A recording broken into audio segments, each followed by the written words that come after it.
আমার রাসূল পাক সাল্লাল্লাহু আলাইহি ওয়াসাল্লাম ইরশাদ করেছেন, আল জান্নাতু তাহতা আকদামুল উম্মাহাত, জান্নাত তোমার মায়ের পায়ের নিচে।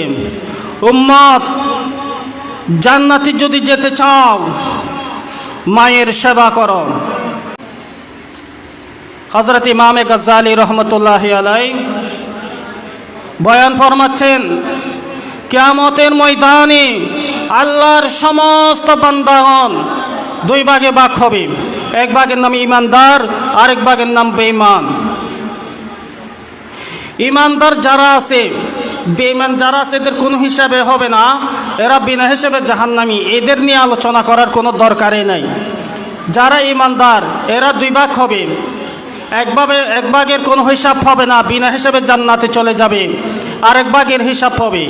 যাদের হিসাব হবে এরা আবার দুই ভাগে বিভক্ত। এক ভাগ হচ্ছে নেককার, আরেক ভাগ হচ্ছে বদকার। এক ভাগের নেকির পাল্লায় বাড়ি হবে, আরেক ভাগের বদির পাল্লায় বালি হবে। সেখানে এমন একটা গ্রুপ দেখা যাবে, এমন একটা দল দেখা যাবে যাদের নেকিও সমান, বদিও সমান, অর্থাৎ তাদের সওয়াবও সমান, গুনাহও সমান। সওয়াব যদি বেশি হতো তাহলে জান্নাতে ঠিকানা হতো, গুনাহ যদি বেশি হতো জাহান্নামে চলে যেত। এখন সওয়াবও সমান, গুনাহও সমান, ফয়সালা হবে কোন দিকে? ইমামে গাজ্জালী রহমতুল্লাহি আলাইহি বয়ান ফরমাচ্ছেন, এমন কঠিন সময়, মুসিবতের সময়ের মধ্যে, এমন কঠিন সময়, মুসিবতের সময়, যে সময়ের মধ্যে আমার যদি একটা নেকি বেশি থাকতো আমি জান্নাতে চলে যেতাম।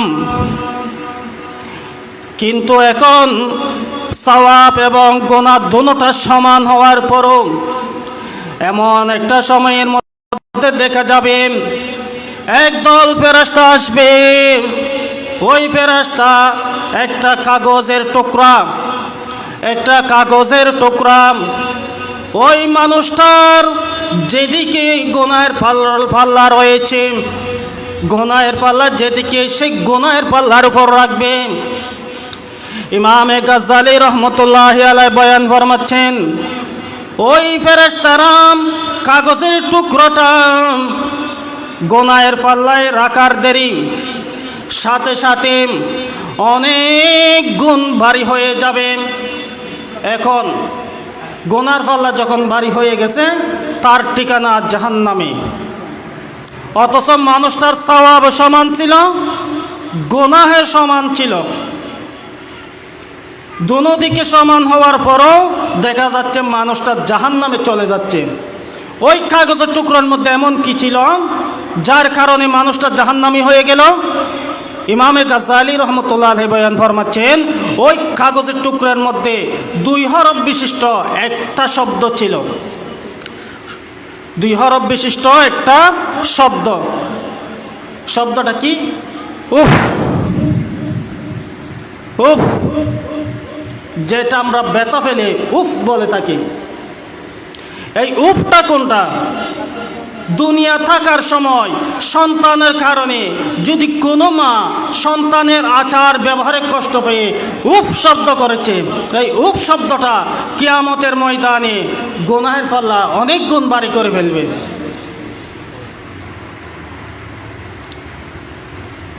ইমামে গাজ্জালী রহমতুল্লাহ আলাইহি বলেছেন, ওই উফ শব্দ যেটা কোরআনুল কারীমের মধ্যে সূরা বনী ইসরাঈলে আমার আল্লাহ পাক রব্বুল আলামিন বলেছেন, ওয়াকাদা রাব্বুকা আল্লা তা'বুদু ইল্লা ইয়াহু ওয়া বিল ওয়ালিদাইনি ইহসানা ইম্মা ইয়াবলুগান্না ইনদাকাল কিবারা আহাদুহুমা আও কিলাহুমা ফালা তাকুল লাহুমা উফফিন ওয়ালা তানহারহুমা।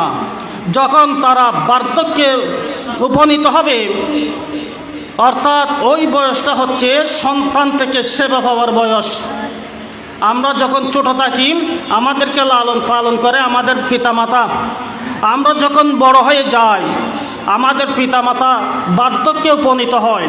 তখন তাদেরকে আমাদেরকে লালন পালন করতে হয়।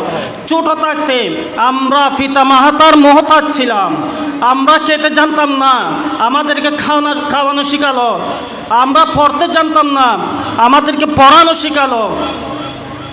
আমরা চলতে জানতাম না, আমাদেরকে চালানো শিখালো। আমরা হিসাব জানতাম না, আমাদেরকে হিসাব শিখালো।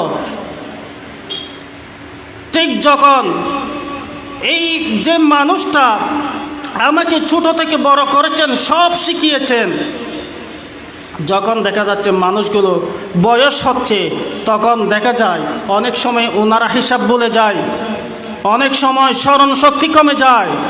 ঠিক ওই সন্তানের উপর মোহতাজ হয়ে যায়।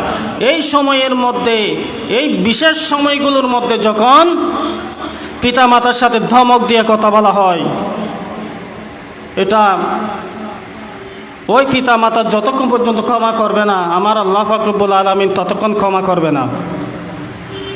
রাসূল পাক সাল্লাল্লাহু আলাইহি ওয়াসাল্লাম পিতামাতার সন্তুষ্টির ব্যাপারে হাদিস শরীফে বলেছেন, قال رسول الله صلى الله عليه وسلم رضا ربي تبارك وتعالى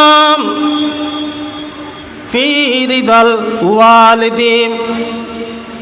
رضا ربي আল্লাহ তাআলার রেজামন্দি, আল্লাহ তাআলার সন্তুষ্টি।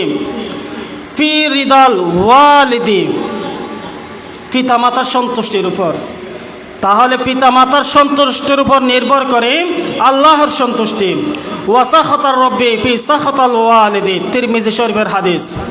পিতামাতার অসন্তুষ্টিতে আল্লাহর অসন্তুষ্টি। পিতামাতা যদি নারাজ থাকে, আল্লাহ পাক রব্বুল আলামিন আপনি সন্তান হিসেবে আপনার উপর নারাজ। আল্লাহ পাক রব্বুল আলামিন আমাদের সকলকে পিতামাতার ফরমাবর্দার সন্তান হওয়ার তৌফিক দান করুক, আমিন। সামাজিক অধিকার প্রতিষ্ঠায়